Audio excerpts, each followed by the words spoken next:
Hi guys, welcome back to my YouTube channel. So today we're going to be making egusi soup. Stay tuned for this amazing recipe.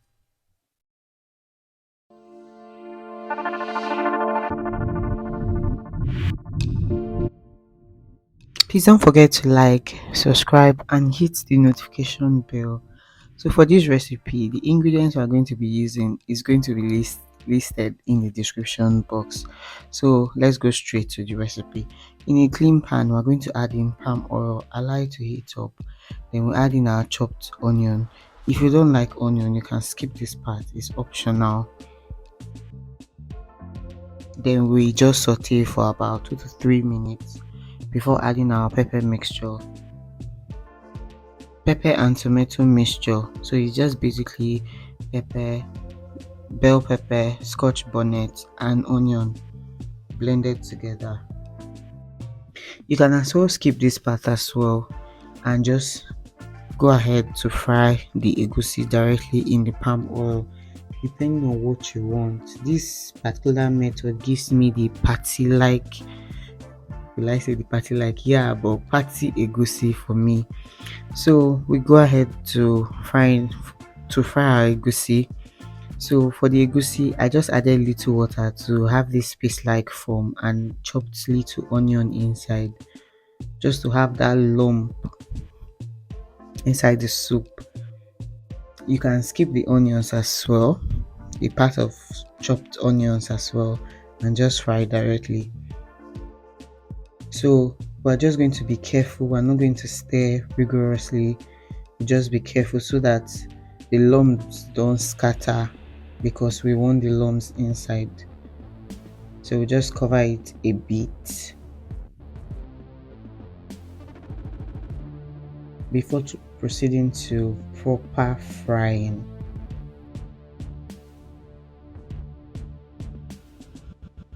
So we just keep stirring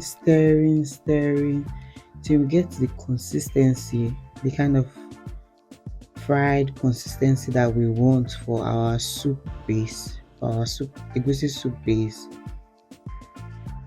For me, I prefer using a pan that does not burn at the bottom so that half of my egusi will not go to the bottom of the pot.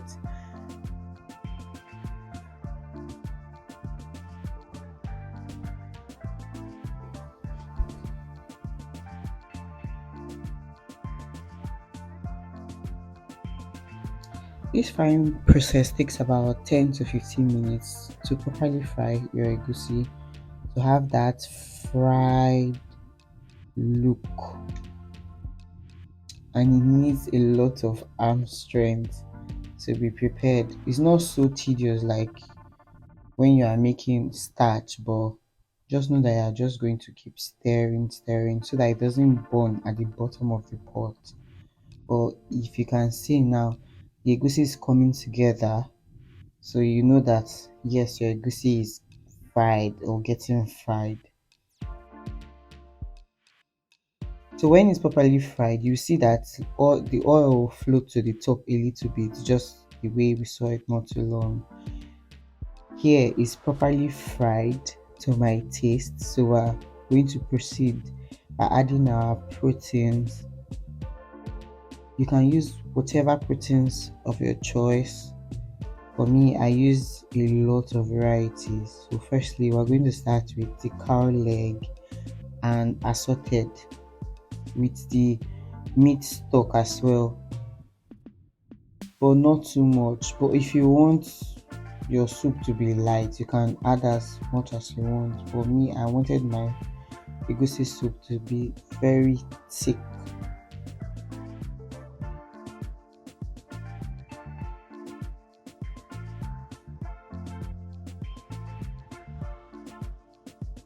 Then I added in boneless goat meat,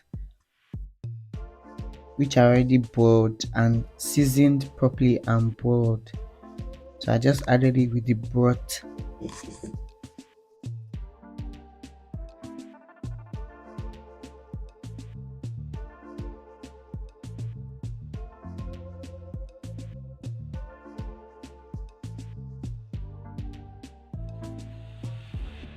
Adding our stockfish, very essential. What is in Nigerian soup without stockfish?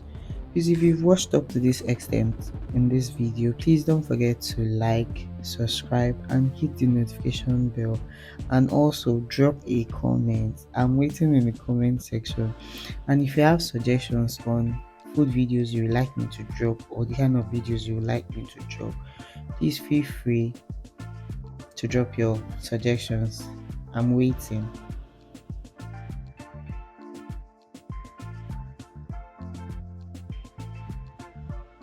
So here basically it's just for you to add as much protein as you want. If that's okay for you, if you just cow leg you want to put inside your soup, that's fine. And stockfish, just add as much protein as you want. I just add mine bit by bit. I don't like pouring everything once because I don't want the pot to be too crowded at the same time, so I want everything to go round. So that's why I add it bit by bit. But you can as well just turn everything inside your pot. So we add in our crayfish, add enough to the pot of soup.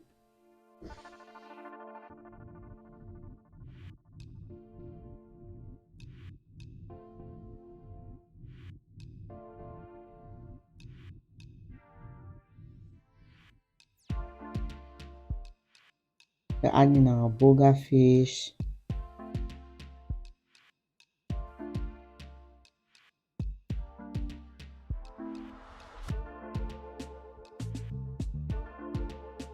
I added little water because I ran out of meat stock and the soup was still very very thick.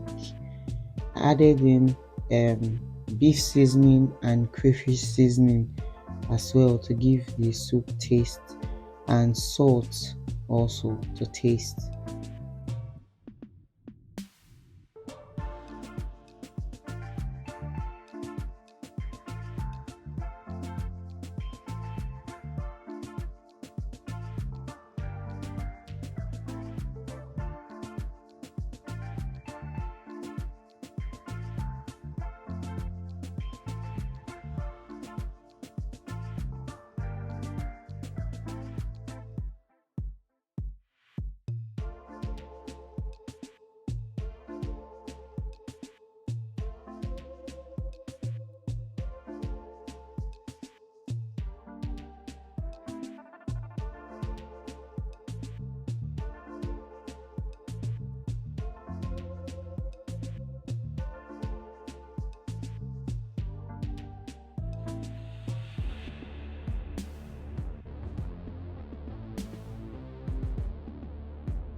So here you can adjust your seasoning. If it's not up to the way you want it, you can adjust it here.